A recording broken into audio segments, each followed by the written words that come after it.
गंगा नदी के किनारे एक बहुत बड़ा पेड़ था। इस पेड़ पर बहुत से पक्षी रहा करते थे।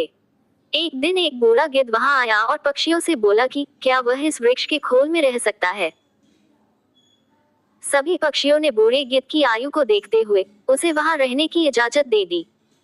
वे अपने हिस्से के भोजन में से भी कुछ भोजन उसे खाने को दे देते। बूढ़े गिद्ध को बहुत अच्छा लगता था। वह मन ही मन सोचता, ये पक्षी कितने दयालु हैं। अतः जब वे अपने बच्चों के लिए भोजन की तलाश में जाया करेंगे तो मैं पीछे से इनके बच्चों की रक्षा किया करूंगा।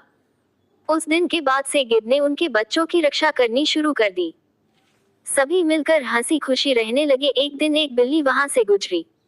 उसने उस पेड़ पर नन्हे पक्षियों के चहचहाने की आवाजें सुनी। उसने सोचा कि उसे यहाँ कुछ छोटे व ताजा पक्षियों के बच्चे खाने को मिल सकते हैं। उसे देखकर पक्षियों के नन्हे बच्चे डर के मारे जोर जोर से चिल्लाने लगे। बूढ़ा गिद्ध चिल्लाया, कौन है? बिल्ली ने सोचा कि यहाँ थोड़ी युक्ति से काम लेना पड़ेगा। वह बोली, सुप्रभात श्रीमान, मैं बिल्ली हूँ। बूढ़ा गिद्ध बोला, यहाँ से चली जाओ वरना मैं तुम्हें खा जाऊंगा। बिल्ली बहुत चालाक थी। वह बोली, श्रीमान, मैं कुछ कहना चाहती हूँ, उसे सुन ले, फिर उसके बाद चाहे तो मुझे खा लेना। गिद्ध ने सोचा, क्यों न उसकी बात सुन ली जाए। बिल्ली बोली, मैं गंगा नदी के तट पर रहती हूँ। मैं बहुत ही धार्मिक विचार रखती हूँ। मैं गंगा नदी में स्नान करके आपका आशीर्वाद लेने आई हूँ। गिद्ध बोला, मैं तुम पर कैसे विश्वास करूँ? तुम मांस खाने वाली प्राणी हो और यहाँ नन्हे नन्हे पक्षी रहते हैं। जाओ, भाग जाओ यहाँ से। बिल्ली ने उत्तर दिया, श्रीमान, मेरा विश्वास कीजिए, मैंने जानवरों का मांस खाना छोड़ दिया है।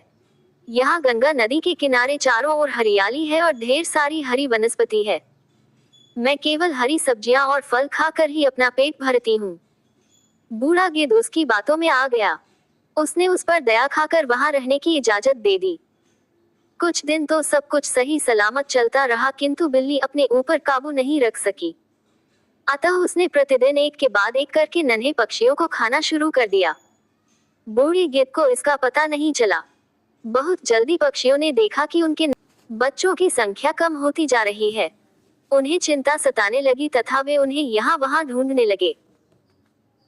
चालाक बिल्ली ने इस स्थिति को भांप लिया और सोचा कि अब वह पकड़ी जा सकती है। अतः वह वहां से भाग निकली। अपने बच्चों को ढूंढते हुए जब पक्षी बूढ़े गिद्ध के खोल के पास पहुंचे तो उन्होंने वहां अपने बच्चों की हड्डियां पड़ी हुई देखी।